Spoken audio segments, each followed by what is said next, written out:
Following the story all morning long, and the fire erupted around 4 a.m. News 4's Michelle McClintick was first on the scene for us and joins us with the latest. Michelle. Yeah, and Victoria, what a scene it was. And as you can see behind me, fire crews are still out here battling some hot spots here. But there's pretty much nothing left of this warehouse. It stored thousands of pallets of wood, motors, and diesel fuel. Certainly a dangerous combination for a fire. It was a massive inferno that went up in a matter of minutes. Completely occupied, really full to the brim warehouse. And so we had a lot of fire and a lot of smoke and a whole lot of challenges. The old Tops warehouse, now Superior Pallets Incorporated, is still burning this hour, though it's mostly small hot spots that remain, as fire crews will likely spend hours more here on Dingeon Street near the Kaisertown section of Buffalo. It did cause some damage to the neighboring buildings, but it didn't cause the damage that it would have caused if it hadn't been for what the guys who were working last night were able to do. They got their hose lines laid off, and they protected what was close by. So Joe Gervais was on his way to work at the pallet company this morning.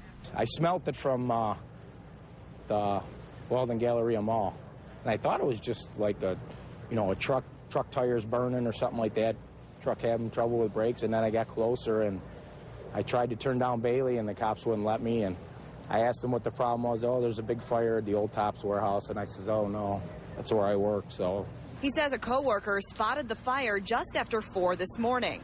The one guy that gets here at 4:30, Rich, he went to open the door and seen a bunch of smoke and closed the door back up and had called the fire company. So it took fire crews 4 hours to put this 4-alarm blaze under control.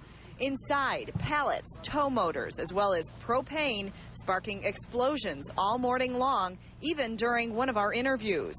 There goes another one. Surrounding businesses were cleared out, including Great Lakes Electronics. Went outside and looked, and it looked like the sun was rising out of the north. Just flames were insanely high. Over at Citadel Broadcasting, some morning show employees left. Bull from The Edge stayed and took video. After all of this, we actually went on the roof and actually saw some burn marks on the roof from flying embers. So we were in jeopardy, and it was only about 200, maybe two football fields away from us behind us. So.